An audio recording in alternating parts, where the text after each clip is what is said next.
I mean, it's simply, you can think of raising the Fed rate as somewhat of a brake pedal on the economy. Frankly, it makes a lot of things more expensive. Certainly things that are bought with credit, but then it has downstream effects on even things that aren't bought with credit. So, if the car payment or your home mortgage payment is absorbing more of your monthly budget, then you have less money to buy other things. So actually, it affects everything, even those things that aren't bought on credit. So, and my concern with the way the Federal Reserve is making decisions is that they're just operating with too much latency. Basically, the data is somewhat stale. So the Federal Reserve was slow to raise interest rates, and now I think they're going to be slow to lower them.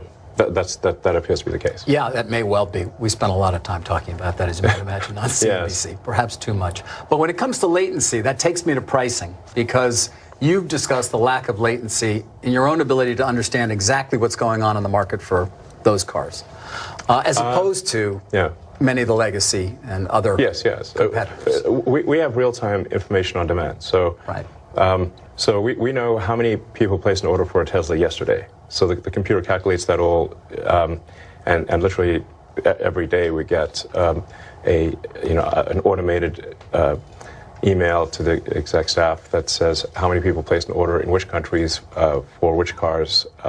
And so we know what demand, we know what the orders were yesterday. And now you don't want to overreact to these things, because sometimes you get like little dips for reasons that are hard to explain. Do you look at them every day? Yeah.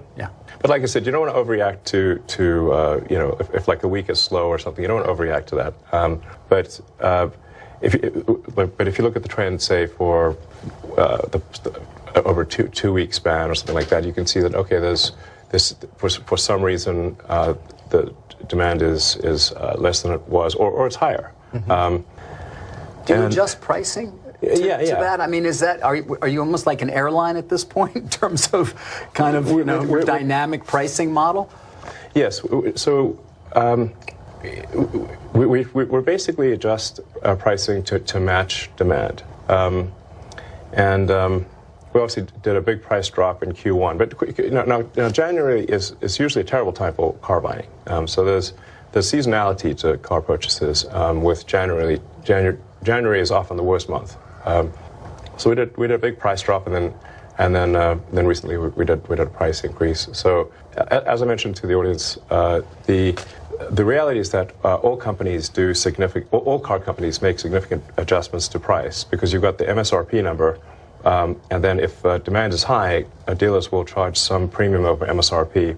If demand is lower, they will have manufacturer incentives. So you can actually see a very big difference over the course of, say, 6 months between the peak to trough of all cars. It's just that Tesla is so immediate and obvious and transparent. It's not a question of MSRP and then markups or discounts. Right.